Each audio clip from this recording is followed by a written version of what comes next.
नमस्ते, आप देख रहे हैं प्रदेश का नंबर 1 और सबसे भरोसेमंद news channel India news Haryana. आपके साथ हूं मैं सोनल दहिया। संसद के बजट सत्र के दौरान प्रधानमंत्री नरेंद्र मोदी ने कांग्रेस परिवार पर एक बड़ा हमला बोला है। पीएम मोदी ने पूर्व पीएम पंडित जवाहरलाल नेहरू, इंदिरा गांधी और राहुल गांधी पर जमकर निशाना साधा है। पीएम मोदी ने कहा है कि कांग्रेस का विश्वास हमेशा एक परिवार पर रहा है। एक परिवार के आगे न कुछ सोच सकते हैं और न ही कुछ देख सकते हैं। पीएम मोदी ने कहा कि कांग्रेस की जो मानसिकता है, जिसका देश को बहुत नुकसान हुआ है, कांग्रेस ने देश के सामर्थ्य पर कभी विश्वास नहीं किया। वो अपने आप को शासक मानते रहे और जनता जनार्दन को कमतर आंकते गए। तो तमाम बातें प्रधानमंत्री नरेंद्र मोदी की तरफ से कही गई। उन्होंने अपने संबोधन के दौरान कांग्रेस पार्टी पर निशाना साधा है जमकर, और ये खास एक तरीके से कह सकते हैं कि चाहे हम सियासत की बात कर लें या फिर भारत भर में जो योजनाएं चल रही हैं, जिस तरह से सरकार काम कर रही है उसकी बात कर लें, लेकिन साथ ही साथ देखिए राजनीति तेज है। लगातार हम देख रहे हैं बयानबाजी का दौर तेज है। अब हालत देखिए, हमारे खरगे जी इस सदन से उस सदन शिफ्ट हो गए और गुलाम नबी जी तो पार्टी से ही शिफ्ट कर गए। ये सब परिवारवाद के भेंट चढ़ गए। एक ही प्रोडक्ट बार बार लॉन्च करने के चक्कर में कांग्रेस की दुकान ताला लगने की नौबत आ गई है। और ये दुकान हम नहीं कह रहे, आप लोग कह रहे हैं। आप लोग कहते हैं दुकान खोली है, सब जगह पे बोलते हैं, दुकान को ताला लगने की बात आई।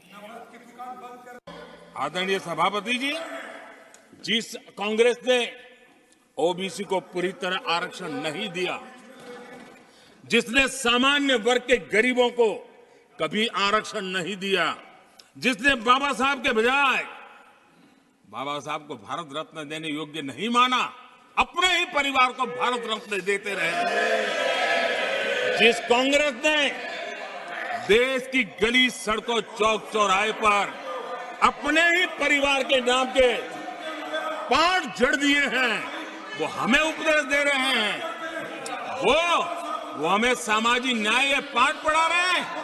आदरणीय सभापति जी, जिस कांग्रेस के अपने नेता की कोई गारंटी नहीं है, अपनी नीति की कोई गारंटी नहीं है, वो मोदी की गारंटी पर सवाल उठा रहे हैं। कांग्रेस से बीजेपी आपस में परिवारवाद के अंदर उलझी हुई है। कांग्रेस दो धाराएं कांग्रेस के अंदर हैं, बड़ा आपस में द्वेष है। मंच पर इकट्ठे नहीं बैठ सकते, पार्टी के अंदर दिशा नहीं दे सकते, तो वो प्रदेश को भी दिशा नहीं दे सकते। हमारा जो संगठन है वो हमारा बूथ से लेकर के ऊपर तक पूरा का पूरा संगठन है मजबूत। प्रधानमंत्री नरेंद्र मोदी ने 90 मिनट की स्पीच दी और 90 मिनट की स्पीच में उन्होंने बार बार कांग्रेस पार्टी पर खास तौर पर जमकर निशाना साधा और आगे आने वाले समय में किस तरह से बीजेपी की राजनीति की दिशा रहने वाली है, कैसे वो एक सिनेरियो जो देख रही है बीजेपी राजनीति का, वो कैसे आगे बढ़ने वाला है, इसको भी उन्होंने लेकर बात की। और साथ ही साथ अपनी जो विपक्षी पार्टी है, ख़ास तौर पर कांग्रेस, उस पर जमकर निशाना साधा। मल्लिकार्जुन खड़गे के बारे में उन्होंने कहा कि उन्होंने जो आशीर्वाद दिया है वो फले फूले, और साथ ही साथ ममता बनर्जी का जिक्र उन्होंने किया और आगे आने वाले समय में किस तरह से मोदी 3.0 का राज रहने वाला है उस पर उन्होंने बात की। और साथ ही साथ टैक्स की बात करें या फिर शिक्षा, रोजगार, जो तमाम मुद्दे विपक्ष की तरफ से उठाए जाते हैं, उनका जवाब भी प्रधानमंत्री नरेंद्र मोदी की तरफ से दिया गया। उनका कहना था कि मैं पूरी तैयारी के साथ आया हूं और जो भी सवाल उठाए जा रहे हैं मुझ पर, मैं उन सब का जवाब दूंगा। लेकिन सबसे ज़्यादा जो टारगेट किया गया प्रधानमंत्री नरेंद्र मोदी की तरफ से, वो कांग्रेस पार्टी और परिवारवाद पर उन्होंने प्रहार किया है।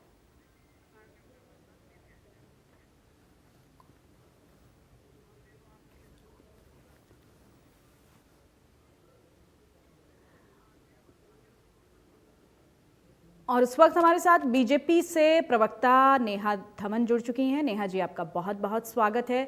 रविंद्र ढुल हमारे साथ जुड़ चुके हैं, कांग्रेस के प्रवक्ता हैं, आपका बहुत बहुत स्वागत है। और साथ ही साथ इनेलो के प्रवक्ता हमारे साथ जुड़ चुके हैं, आशुतोष शर्मा, आपका भी बहुत बहुत स्वागत है। सबसे पहले मैं रविंद्र ढुल साहब का ही रुख कर लेती हूँ। रविंद्र जी, पूरा जो भाषण 90 मिनट का रहा प्रधानमंत्री नरेंद्र मोदी का, अलग अलग आयामों पर उन्होंने बात की, लेकिन जो सबसे ज़्यादा टारगेट पॉइंट रहा वो कांग्रेस पार्टी रही। और कांग्रेस पार्टी के साथ साथ परिवारवाद पर उन्होंने निशाना साधा, और जो उसका जो असर है वो अब प्रदेश की राजनीति पर भी दिख रहा है। हमने नायब सैनी की भी प्रतिक्रिया सुनवाई, क्या कहेंगे? देखिए, मोदी जी को बड़ा सीधा तौर पे कहें तो कांग्रेस से इस मामले में डर लगता है। हाँ, ये परिवारवाद की बात करते हैं तो इनकी पार्टी में कितने लोग हैं जिन्होंने, बड़े नेताओं ने अपने बच्चों को एडजस्ट करने का काम किया, उसके बारे में ये बात नहीं करेंगे, ना उनके खिलाफ कोई कार्रवाई की बात करते हैं। इन्होंने कोई केंद्र के अंदर नेता देख लीजिए, प्रदेश के अंदर इनके नेता आवाज बढ़ा दीजिए, रविंद्र जी की आवाज बढ़ाइए। मैं कह रहा हूँ, प्रदेश के अंदर इनके नेता देख लीजिए, इनके राष्ट्रीय स्तर पे इनके नेता देख लीजिए, कम से कम 50 ऐसे लीडर्स के नाम मैं गिनवा सकता हूँ जिन्होंने अपने बच्चों को वहां पे एडजस्ट करने का काम किया। परिवारवाद के नाम पे जो ढोंग फैलाया जा रहा है भारतीय जनता पार्टी के द्वारा, इसको मैं पूरी तरह से खारिज करता हूँ। इसके मैं पूरी तरह से हम विरोध में इसलिए हैं क्योंकि कोई भी व्यक्ति राजनीति में यदि आता है तो उसको चुनने वाली जनता होती है, उसको कोई नेता उनके पिता चुनने का काम नहीं करते। यदि नहीं चुनेंगे तो वो सत्ता से बाहर रहेंगे। परिवारवाद का नाम लेना और उसके बाद में अपने अपने पार्टी के नेताओं को जो है उनके बच्चों को एडजस्ट करने का काम करना, तो ये क्या परिवारवाद नहीं है? अब केंद्र के कितने मंत्रियों के मैं नाम गिनवाऊं? जब स्वर्गीय सुषमा स्वराज उनकी बेटी को एडजस्ट करने का काम किया, यहाँ पर रविशंकर प्रसाद थे पहले कानून मंत्री, उनके बच्चे को एडजस्ट करने का काम किया, कैलाश विजयवर्गीय उनके बेटे को एडजस्ट करने का काम किया। मेरे बहुत लंबी लिस्ट है, कोई छोटी लिस्ट नहीं है। अमित शाह देख लीजिए, अपने बेटे को क्रिकेट खिलाने का काम कर रहे हैं जबकि उनको बल्ला भी नहीं पकड़ना आता। तो क्या ये परिवारवाद की डेफिनेशन में नहीं आता क्या? या इनके लिए परिवारवाद की डेफिनेशन जो है ना कि भारतीय जनता पार्टी के लिए अलग है, कांग्रेस के लिए ऐसा नहीं हो सकता। प्लीज। ठीक है, नेहा जी से मैं इसका जवाब लूंगी। नेहा जी, एक लंबी फेहरिस्त गिनवा दी गई है रविंद्र जी की तरफ से कि परिवारवाद से तो कोई भी पार्टी अछूती नहीं है। कई नाम गिनवाए गए रविंद्र जी की तरफ से कि क्यों बार बार एक ही पार्टी को एक ही मुद्दे पर टारगेट किया जा रहा है। क्या कोई और बात नहीं है, कोई और मुद्दा नहीं है? कहना चाहूंगी कि रविंद्र ढोल जी की बात जो है वो बिल्कुल भी समझ में नहीं आती मेरे, क्योंकि आज अगर हम बात कर रहे हैं परिवारवाद की, नरेंद्र मोदी जी ने बिल्कुल साफ स्पष्ट शब्दों में कहा कि कांग्रेस का परिवारवाद और भारतीय जनता के परिवारवाद में बहुत अंतर है। कांग्रेस जो है वो एक पार्टी है, लेकिन उसको एक परिवार चला रहा है, वो परिवार की पार्टी है। लेकिन भारतीय जनता पार्टी में ऐसे बहुत सारे परिवार मिलकर पार्टी को बनाते हैं। वहां पर एक परिवार जो है वो फैसला लेता है पूरे देश का, हर स्टेट का, बड़े से छोटे कार्यकर्ताओं का, मंत्रियों का, एक परिवार फैसला लेता है। लेकिन यहाँ पर भारतीय जनता पार्टी में जो भारतीय जनता पार्टी के कार्यकर्ता हैं, चाहे वो किसी भी वर्ग, किसी भी जाति, किसी भी स्टेट से आते हैं, उनकी वरिष्ठता, और चाहे वो नए कार्यकर्ता हैं, लेकिन यहाँ पर एक प्रोटोकॉल है, यहाँ पर एक संस्थागत स्ट्रक्चर है जो तय करता है। मिलकर बैठकर एक टेबल पर बैठकर चर्चा होती है और तो फैसले लिए जाते हैं। हमारी कार्यप्रणाली में और कांग्रेस की कार्यप्रणाली में जमीन और आसमान का अंतर है। माननीय नरेंद्र मोदी जी ने बिल्कुल स्पष्ट तरीके से कहा कि अगर एक ही परिवार के सदस्य देश सेवा में, भाजपा में कार्यरत हैं, एक सदस्य, दो, और चाहे उस परिवार के 10 सदस्य, उनका जो कार्य है वो अतुलनीय माना जाएगा, क्योंकि उनको उस परिवार से नहीं, उनको as a individual Bharatiya Janata party देखती है। लेकिन यहाँ सोनिया जी अपने हिसाब से पार्टी को चलाने की कोशिश करती हैं, प्रियंका गांधी जी अपने हिसाब से चलाते हैं, और राहुल गांधी जी अपने हिसाब से। केवल 3 गांधी परिवार के सदस्य हैं जिसके चारों तरफ पूरी कांग्रेस पार्टी घूम रही है। केंद्रीय स्तर पर भी गुटबाजी। ठीक है, विजेंद्र जी से भी मैं ओपिनियन ले लेती हूँ। विजेंद्र जी, माने जाते हैं कुछ। ठीक है नेहा जी, ठीक है, लौटूंगी आपके पास। विजेंद्र जी, परिवारवाद पर आप क्या कहेंगे? क्योंकि परिवारवाद आज बहुत शब्द बार बार इस्तेमाल किया गया है, और चूंकि हर पार्टी की अपनी अपनी एक स्ट्रेटेजी होती है, आपके ऊपर भी आरोप लगाए जाते हैं कि आप भी एक ही परिवार की पार्टी हैं। हाँ, देखिए मैडम जी, एक कहावत है, जिनके घर शीशे के होते हैं दूसरों के घरों पर पत्थर नहीं फेंकने चाहिए। खुद मोदी जी या भारतीय जनता पार्टी बार बार परिवारवाद की बात जो खड़ी करने का काम करते हैं, मैं इनसे पूछना चाहता हूं कि महंत अवैधनाथ जी, जो कि बहुत ही अच्छे महंत थे और उनके बहुत सारे सैकड़ों शिष्य हुआ करते थे, उन्होंने एक अपने चेले को आगे करने का काम किया राजनीति में, और उसको जो है ना, जो उनका सगा भांजा था, और वो थे महंत योगी राज जी, जो आज उत्तर प्रदेश के मुख्यमंत्री हैं। दूसरी बात मैं कहना चाहूंगा, लाल सिंह जी के बेटे आशुतोष जी, वो कौन थे? और यदि मैं ABCD के हिसाब से कुछ नाम गिनवाने का काम करूं आपको, A फॉर अमित शाह, अच्छा जिनके विजेंद्र जी, बेटे आप ये क्रिकेट नाम गिनवाएंगे तो नेहा जी फिर आपकी पूरी पार्टी को ही कटघरे में खड़ा कर हाँ, देंगी। नहीं, मैं गिनवाता अब हूँ इस ना बात नाम, का ये तो कोई गिनवाते रहते। इनका तो हाँ काम ही गिनवाना है, इनको तो बस परिवारवाद परिवारवाद। ये अपने घर को नहीं देखते कि इनका घर शीशे का बना हुआ है, उसको नहीं देखते। अमित शाह के बेटे जय शाह, जो देश के सबसे रिच जो बोर्ड है उसके सेक्रेटरी बना दिए, उसको बैट तक पकड़ना नहीं आता। B फॉर BS येदुरप्पा, जिनके बेटे विजेंद्र विधायक हैं। चरतीलाल गोयल, जिनके बेटे विजय गोयल पूर्व मंत्री रहे। देवेंद्र फडणवीस, जिनके बेटे जो है विधायक है नागपुर से। एकनाथ शिंदे, जिनके बेटे ठीक है, श्रीकांत जी MP हैं। लिस्ट राजनाथ के लंबी हो बेटे जाएगी, नोएडा लंबी से हो विधायक जाएगी, हैं। लिस्ट लंबी हो जाएगी विजेंद्र जी, मुद्दों पर बात करेंगे। नारायण राणे, नीतीश राणे, जो सांसद और विधायक है। और तो और वसुंधरा राजे का बेटा दुष्यंत सिंह भी सांसद है। हरियाणा प्रदेश की बात करो, कुलदीप बिश्नोई के बेटे को आपने, भुवे बिश्नोई को क्यों टिकट देने का काम किया? क्या वो परिवारवाद नहीं है? वीरेंद्र सिंह के बेटे को, वीरेंद्र सिंह की पत्नी को क्यों इलेक्शन लड़वाने का काम किया? क्या वो परिवारवाद नहीं है? हमारे यहाँ कृष्ण मिड्डा को विधायक ठीक है, बनाया, क्या वो ठीक है, परिवारवाद नहीं ठीक है? है, मैं उनके रविंद्र पिता जी तो का रुख करती हूँ। रविंद्र जी, विधायक रहे थे। परिवारवाद की बात कर लें या फिर हम पार्टी की अंदरूनी फूट की बात कर लें, क्योंकि जब भी सवाल उठता है कांग्रेस पार्टी पर तो ये मुद्दे बड़े हावी रहते हैं। इतने समय से जब राजनीति हो रही है, इतना समय हो गया, तो क्यों नहीं इन मुद्दों से निजात मिल पा रही है? या फिर विपक्ष जो है, सत्ताधारी पार्टी जो है, वो इसको ज्यादा तूल दे रही है? आपको क्या लगता है कि इसके पीछे का एक्चुअल रीजन क्या है? मुझसे पूछ रहे हैं आप? मैं रविंद्र जी से, रविंद्र जी जवाब दीजिए प्लीज। करिएगा, मुझे लगा कि आप विजेंद्र जी से पूछ रहे हैं। जी, आप ही से सवाल था मेरा, आप ही से सवाल। एक बार रिपीट करिएगा प्लीज।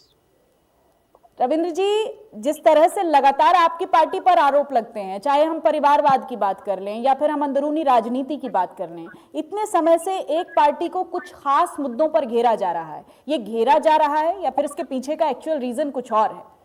देखिए, प्रोपेगेंडा किया जा रहा है। इस प्रोपेगेंडा के नाम पर मोदी जी अपनी राजनीति को चलाने का काम कर रहे हैं, जो कि पूरी तरह से झूठा प्रोपेगेंडा मैं मानता हूं। केंद्र में एक मंत्री हुआ करते हैं, उनके पुत्र को आपने छत्तीसगढ़ के अंदर भी मुख्यमंत्री बनाने का काम किया है।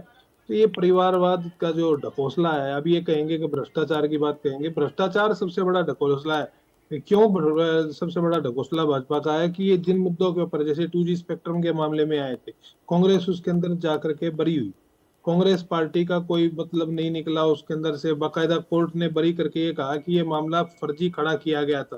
फर्जी मामलों के ऊपर राजनीति करने वाली भारतीय जनता पार्टी प्रोपेगेंडा की स्पेशलिस्ट है, और प्रोपेगेंडा के अलावा इनको कुछ नहीं आता है। ये एक बहुत बड़ी सच्चाई है। और आज के दिन में जो मोदी जी का 90 मिनट की जगह अगर 900 मिनट भी बोलते, वो भी 2-3 चीजों के ऊपर जो है बात करते। राहुल जी के परिवार के ऊपर टिप्पणी करते, उनके पिता के ऊपर टिप्पणी करते, सबके ऊपर टिप्पणी करने का काम करते हैं। अब इनके इसके अलावा इनके पास में कोई एजेंडा नहीं है। अपना विकास का एजेंडा बताने के लिए नहीं है बैठे हैं कि भी बेरोजगारी क्यों हो रही है, गरीबी क्यों हो रही है, लोग परेशान क्यों है, जनता किस लिए इतनी दिक्कत में है आज के दिन में। इन चीजों के ऊपर ये बात नहीं करते, ये केवल प्रोपेगेंडा फैलाते हैं और उस प्रोपेगेंडा के नाम पर वाहवाही लूटते हैं। ठीक है, बस। नेहा जी से इसका जवाब लेते हैं। नेहा जी, जिस तरह से अभी रविंद्र जी कह रहे हैं कि बाकी कोई मुद्दे बचे नहीं है, बार बार वही बासी मुद्दों के साथ हम पे निशाना साधा जाता है और एक तरीके से जो जनता है उसको डाइवर्ट करने की कोशिश हो रही है। जो मूल मुद्दे हैं, चाहे वो महंगाई है, बेरोजगारी है, भ्रष्टाचार है, इन मुद्दों को किस तरह से किनारे किया जाए और एक राजनीति में के भीतर राजनीति किस तरह से की जाए, ये कोशिश हो रही है। चलिए, रविंद्र धूल जी को मैं ही याद दिला देती हूँ कि मुद्दे क्या हैं, इसमें चर्चा होनी चाहिए। सबसे बड़ी बात, हर चमकती चीज सोना नहीं है। रविंद्र धूल जी जिस तरह से कांग्रेस की चमक को बढ़ाने का काम कर रहे थे, जनता को लगभग 50 वर्षों में ये बात पता चल गई है और आपकी चमक फीकी हो चुकी है और आपकी शख्सियत बाहर आ चुकी है। कांग्रेस ने देश को क्या दिया और परिवार की पार्टी ने देश को क्या दिया। सबसे बड़ी बात, देश को आतंकवाद की आग में रोक दिया। ना तो कठोर फैसले लिए आतंकवाद के खिलाफ और ना ही ऐसे कोई कड़े कानून बनाए, ना ही देश के लोगों की सुरक्षा की जगह जगह बम फूटते थे, कोई सुरक्षा नहीं थी। दूसरी बात, गरीबी हटाओ का केवल नारा दिया, लेकिन जनता को 50 वर्षों में एक ऐसी देश के अंदर लकीर खींच दी गई जिसमें अमीर और गरीब का फासला निरंतर बढ़ता रहा। ये जनता की ही खब्र है। भ्रष्टाचार, भारत के लोक प्रशासनिक और गैर प्रशासनिक जितने भी जगह हैं, सब जगह भ्रष्टाचार कांग्रेस ने फैलाया। पाकिस्तान जैसे गद्दार पड़ोसी मुल्कों को भारत की जमीन मुफ्त में दे दी और कब्जा करने दी। और इन्होंने क्या दिया, जातियों के आधार पर देश को बांटने का काम किया।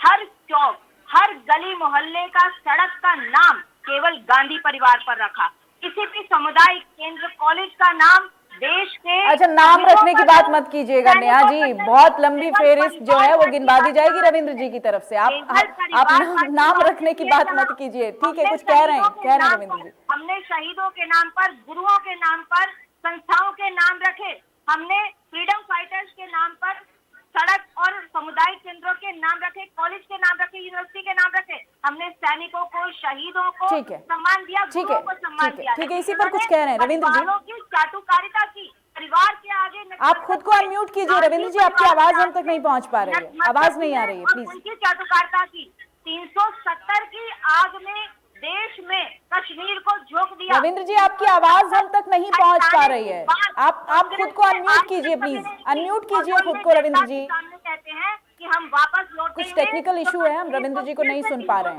जो है धारा लागू कर देंगे, ऐसी तो इनके पास विजन है, ये तो इनका मिशन है, ट्रांसपेरेंसी की बात। ठीक है नेहा जी, मैं विजेंद्र जी का रुख कर लेती हूँ। ठीक है विजेंद्र जी, दोनों ही पार्टी, चाहे हम कांग्रेस की बात करें या बीजेपी की बात करें, एक तरीके से हम कह सकते हैं कि अटैकिंग मोड में है और एक चुनावी मोड में है, और एक विपक्षी पार्टी के तौर पर कांग्रेस को देखा जाता है, मुख्य विपक्षी पार्टी के तौर पर। इस बीच आगामी चुनाव की अगर हम बात कर लें, 2024 की अगर हम बात कर लें, इनेलो अपने आप को कहां देखती है विजेंद्र जी?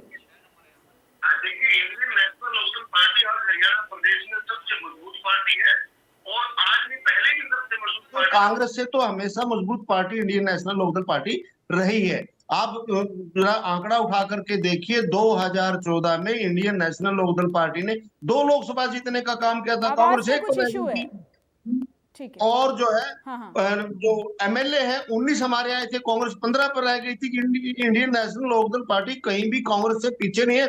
और 2024 में यदि हरियाणा प्रदेश में कोई मजबूती से चुनाव लड़ने वाली पार्टी है तो वो इंडियन नेशनल लोकदल पार्टी ही होगी, क्योंकि बीजेपी ने जिस प्रकार से लोगों को परेशान करने का काम किया है, जन विरोधी नीतियां लागू करने का काम किया है, शिक्षा के क्षेत्र में, स्वास्थ्य के क्षेत्र में, भ्रष्टाचार के क्षेत्र में। लड़ाई कहां पहुंचने की है? आपकी लड़ाई बीजेपी तक पहुंचने की है, कांग्रेस तक पहुंचने की, ये बता दीजिए बस।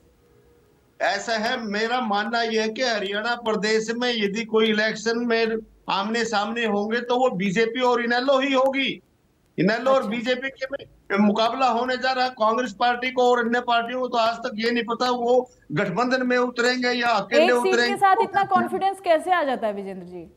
एक सीट के साथ इतना कॉन्फिडेंस कैसे आ जाता है, थोड़ा बताइए मुझे। सच्चाई है, धरातल की सच्चाई है। आज देखिए, कांग्रेस पार्टी ये करी है कि हम 10 सीटें जीतेंगे और 5 पर चुनाव लड़ेंगे। मुझे आप समझाने का काम करें, जो पार्टी 5 पर चुनाव लड़ेगी वो 10 कैसे जीत जाएगी? ऐसी दूसरी पार्टियां कहती है पता नहीं हम गठबंधन में लड़ेंगे या ना लड़ेंगे। इलेक्शन के 2 महीने बाकी, इनका ये फैसला नहीं हो पा रहा। बहुत बढ़िया, कॉन्फिडेंस होना चाहिए। देखिए, राजनीति में ये चीज बहुत काउंट होती है। बहुत सही कह रहे हैं आप। ठीक है, मैं रविंद्र जी का रुख कर लेती हूँ। रविंद्र जी, जिस तरह से अभी विजेंद्र जी कह रहे हैं कि अब आगामी जो इलेक्शन का मोड होगा उसमें तो जो मुख्य विपक्षी पार्टी होगी वो इनेलो होगी और लड़ाई भी इनेलो और बीजेपी के बीच में होगी, क्या कहेंगे आप? एक बहुत पुरानी कहावत है, हम जानते हैं जन्नत की हकीकत गालिब, दिल को बहलाने का मगर ख्याल अच्छा है। तो दिल को बहलाने का एक अच्छा ख्याल है। मैं शुभकामनाएं प्रेषित करता हूँ इंडियन नेशनल लोकदल को। मेरी पुरानी पार्टी रही है, बड़ा लंबे समय मैंने संघर्ष करने का काम किया है। आपकी आवाज बहुत कम आ रही है, आवाज पीसीआर आवाज बढ़ाइए प्लीज। हेलो, अब आ रही है? जी जी जी जी नहीं, मैं ये कह रहा था कि गालिब ने एक बड़े लंबे समय पहले एक शेर कहा था, हम जानते हैं जन्नत की हकीकत गालिब, दिल को बहलाने का मगर ख्याल अच्छा है। इंडियन नेशनल लोकदल मेरी पुरानी पार्टी रही है, मैं इनको शुभकामनाएं प्रेषित करता हूं, लेकिन इसका यह मतलब नहीं है कि इतनी बड़ी बड़ी बातें करने लग जाए कि मुख्य मुकाबला जो है भाजपा बनाम इंडियन नेशनल लोकदल होगा। मुकाबला कल भी कांग्रेस के साथ था, मुकाबला आज भी कांग्रेस के साथ है। इंडियन नेशनल लोकदल बीच में कहा अपने आप को एडजस्ट करना चाहती है, इनकी समस्या है, हमारी नहीं है। ठीक है, ठीक है। विजेंद्र जी कुछ हाँ। कह रहे हैं। हाँ, मैं ये कहना चाह रहा हूँ 2005 में जब हरियाणा प्रदेश में कांग्रेस की सरकार बनी थी 67 सीटों के साथ बनी थी। 2009 में वही 67 सीटें 40 पर आ गई और 2014 में 15 पर आकर के टिक गई थी वो। और इंडियन नेशनल लोकदल पार्टी ने 2009 में भी 31 सीटें ली थी, 2014 में भी कांग्रेस से बड़ी पार्टी ठीक है, ठीक है। आप बहुत पुरानी बात कर रहे हैं, बहुत पुरानी बात कर रहे हैं। नेहा जी कुछ कह रही हैं। ठीक है नेहा जी। मैं एक छोटी सा रिप्लाई और करना चाहूंगी। गरीबी की, ये महंगाई की हमेशा बात करते हैं, शायद ये भूल जाते हैं कि मनमोहन सिंह जी जब वित्त मंत्री थे 1991 में, उस समय महंगाई दर 13.5% पर पहुंच गई थी। जब मनमोहन सिंह जी प्रधानमंत्री बने तो 10% महंगाई दर और 2009 में 12% महंगाई दर पहुंच गई थी। आज नरेंद्र मोदी जी का समय है, भारतीय जनता पार्टी की सरकार है, लेकिन महंगाई दर 5.6% पर है, जो इनको कभी भी नहीं दिखता है। ये मुद्दों की बात कर रहे थे तो आज मुद्दे इनको गिनाए गए, इस पर कोई जवाब नहीं बना, एक भी रिप्लाई नहीं किया, क्योंकि जवाब बनता ही नहीं है और कांग्रेस के पास जवाब देने के लिए है ही नहीं। रविंद्र जी, नेहा जी कह रही हैं कि जवाब देने के लिए है ही नहीं कांग्रेस के पास कुछ। सवाल परिवारवाद पर था, सवाल अब घूम फिर कर यहाँ आ गया है कि कांग्रेस के पास तो गिनवाने के लिए मुद्दे ही नहीं है। जी देखिए, सवाल परिवारवाद पे था तो नेहा जी मेरे जितने भी लोगों के, नेताओं के बच्चों के मैंने नाम लेने का काम किया कि ये काउंटर कर सकती हैं कि वो परिवारवाद नहीं है। मैंने तो अपनी बात ये बताने में, ये कहने में सक्षम है कि वो परिवारवाद की पैदाइश नहीं है। क्या वो व्यापारी जो है जो दुकान खोलता है उनके बच्चे उस दुकान के ऊपर नहीं बैठते हैं? परिवार जो है वो पार्टी, क्या यहाँ पर जजेस के बच्चे जज नहीं बनते हैं? इसका ये मतलब है कि जो बंदा जिस प्रोफेशन में आ गया है तो उसको सब कुछ छोड़ करके जो है उस प्रोफेशन को छोड़ करके कहीं और जाना चाहिए। यदि कोई कैपेबल है तो उसे। 90 मिनट के भाषण में कांग्रेस पार्टी का इतनी बार जिक्र किया है, आज के संबोधन में प्रधानमंत्री नरेंद्र मोदी ने कांग्रेस से इसलिए जिक्र कर रहे हैं। ये भी बात कहीं ना कहीं ऑडियंस को नहीं पच रही है कि वो हमारे मुद्दों से ध्यान भटकाने के लिए राजनीति कर रहे हैं। बिल्कुल नहीं, क्योंकि ये शब्द जितनी बार भी लिए गए, ये जनता के सामने आईना रख रहे हैं नरेंद्र मोदी जी, और जनता को आईना किसका? देश का या कांग्रेस का या विपक्षी पार्टियों का? किसका आईना? पार्टी ने इतने लंबे समय तक देश की कमान को संभाला और जनता के साथ धोखाधड़ी की, फर्जीवाड़े किए, घोटाले किए, बोफोर्स घोटाले से लेकर कोयला घोटाले से लेकर हर घोटाला इन्होंने कर दिया। चाहे वो मिल्क प्लांट से रिलेटेड हो, चाहे वो अनाज का घोटाला था, चाहे वो राशन डिपो का घोटाला था। कितने घोटाले इनके नाम पर गढ़े गए हैं, कितने घोटाले इनके नाम पर दर्ज हैं। मनी लॉन्ड्रिंग से लेकर जमीन को हड़पने का घोटाला, सरकारी जमीनों पर कब्जा करने का घोटाला, और कितने आपको घोटाले गिनाए जाएं। जनता के सामने कांग्रेस का सही परिदृश्य रखना जरूरी है। प्रधानमंत्री होने के नाते इस देश की जनता के प्रति उनका ये दायित्व भी है कि वो झूठ के ऊपर से पर्दा हटाएं और सच को सामने लाएं। इसीलिए कांग्रेस का ये दृश्य उनके सामने रखना बहुत जरूरी है। कांग्रेस का नाम अगर बदलकर कांग्रेस के कार्यकर्ता गांधी परिवार पार्टी रख दें तो वो ज्यादा रिप्रेजेंटेशन इनका सही जाएगा। कांग्रेस इनके लिए उचित नाम भी अब नहीं रहा है। ठीक है, मैं विजेंद्र रेडू जी से रिएक्शन लेना चाहूँगी। विजेंद्र जी, अब जिस तरह से आप नेहा जी को भी सुन रहे हैं, आप रविंद्र जी को भी सुन रहे हैं, और जब भी पॉलिटिकल रिएक्शंस का दौर शुरू होता है तो इनेलो पार्टी के कोई बयान पर कोई बात कह दी जाए तो अलग बात है, लेकिन जबान पर एक विपक्षी पार्टी के तौर पे अभी भी कांग्रेस ही है। आपको नहीं लगता कि ये थोड़ा सा दूरगामी सोच रखते हैं आपकी, बीजेपी बनाम इंडियन नेशनल लोकदल होगा? नहीं, कोई दूरगामी सोच नहीं है, बिल्कुल नियरेस्ट सोच है ये मेरी।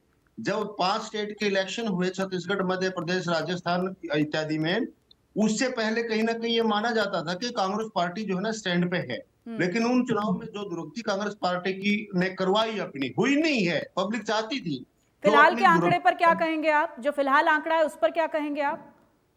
नहीं, इंडियन नेशनल लोकदल पार्टी जो ना सरकार बनाने जा रही है हरियाणा प्रदेश में, कोई डाउट ही नहीं होना चाहिए। और भारतीय जनता पार्टी तो इसलिए ठीक है, अभी तक तो भाजपा बनाम इंडियन नेशनल लोकदल था, अब सरकार भी बन गई। रविंद्र जी, बहुत जल्दी से रिएक्शन, थोड़ा वक्त है। मैं इनके 5 चुनावों के अंदर इंडियन नेशनल लोकदल के पहली बात तो वोट गिनना चाहूंगा कितने लिए। दूसरी बात, राष्ट्रीय स्तर के ऊपर भारतीय जनता पार्टी से ज्यादा वोट कांग्रेस ने लिए। तेलंगाना के अंदर सरकार बनाई, राजस्थान और छत्तीसगढ़ के अंदर दूसरे नंबर पे थी, मध्य प्रदेश में भी। इस बात को क्यों नहीं बोलते हैं? ठीक है, थोड़ा वक्त की कमी है, वक्त की कमी है। नेहा जी, बहुत बहुत शुक्रिया हमारे साथ जुड़ने के लिए। विजेंद्र जी, आपका बहुत शुक्रिया, और रविंद्र जी, आपका भी बहुत बहुत शुक्रिया। तो आपने देखा कि किस तरह से पार्टीज का आरोप प्रत्यारोप का दौर चलता रहता है, और आज 90 मिनट के भाषण में प्रधानमंत्री नरेंद्र मोदी ने भी बार बार कांग्रेस का जिक्र किया। कांग्रेस पार्टी का लगातार यही कहना है कि बाकी कोई मुद्दे बचे नहीं हैं, और जो मूल मुद्दे हैं उनसे ध्यान भटकाने के लिए इस तरह की अनर्गल बातें की जा रही हैं। लेकिन सच्चाई क्या है वो तो वोटर जानता है, आम आदमी जानता है कि उसकी सोच क्या है, वो किस पार्टी का प्रतिनिधित्व चाहता है। फिलहाल वक्त एक छोटे से ब्रेक का, फौरन होंगे हाजिर।